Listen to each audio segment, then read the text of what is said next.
भूतिया जंगल की कहानी।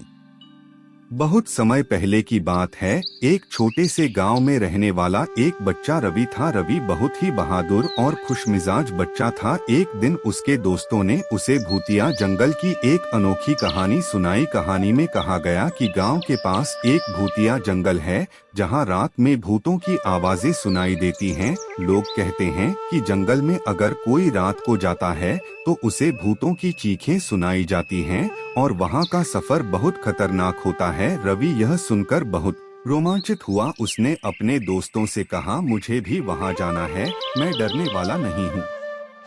उसके दोस्तों ने उसे रोकने की कोशिश की, लेकिन वह नहीं माना। उस रात रवि अकेले जंगल की ओर निकला। रात का समय था और जंगल अद्भुत और डरावना लग रहा था, लेकिन रवि ने अपने आप को हिम्मत दी और आगे बढ़ा। धीरे धीरे रवि जंगल की गहराई में चलता गया। बारिश की बूंदें गिरने लगीं और हवा भी ठंडी पड़ने लगी। रवि को डर लगने लगा, लेकिन वह अपने लक्ष्य को नहीं भूला। अचानक रवि ने एक भूतिया घर देखा। घर के बाहर लटकते झूले देखकर उसके हाथ पे कांपने लगे, लेकिन उसने फिर अपनी हिम्मत जुटाई और घर के अंदर चला गया। घर के अंदर रवि को अचानक एक आवाज सुनाई दी। कौन है? उसने पूछा, लेकिन कोई उत्तर नहीं मिला। फिर से उसने सुना, कौन है? यह सुनते ही रवि के हाथ पैर ठंडे पसीने से भीग गए। धीरे धीरे रवि ने आवाज की ओर बढ़ाते हुए कहा, मैं रवि हूँ, मैं यहाँ आया हूँ क्योंकि मुझे आपकी कहानी सुननी है।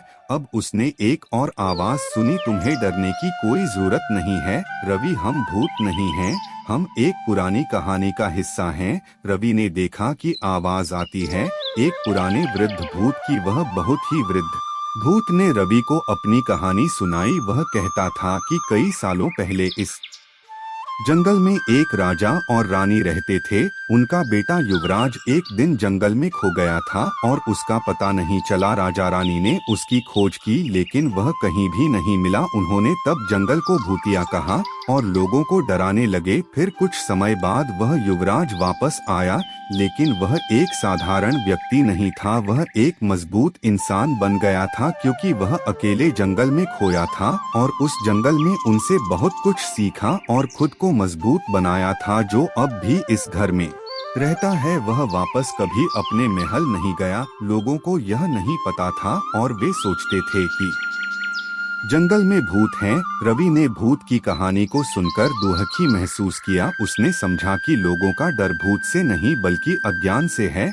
वह निर्धारित किया कि वह लोगों को सच्चाई बताएगा। रवि ने उसी रात अपने गांव के लोगों को घर में ले गया। वहां उन्होंने भूत से मिला। भूत ने उन्हें युवराज की कहानी सुनाई और उन्हें वहां का सच्चाई दिखाया। लोग चौंके और दुखी हो गए कि उन्होंने गलती से भूत का डर मान लिया था। उन्होंने भूत से माफी मांगी और उसे उनकी सहायता करने का वादा किया। रवि ने इस घटना से सीखा कि हमें किसी को बिना सच्चाई जाने नहीं डरना चाहिए। भूत नहीं, अज्ञानता हमें डरा सकती है।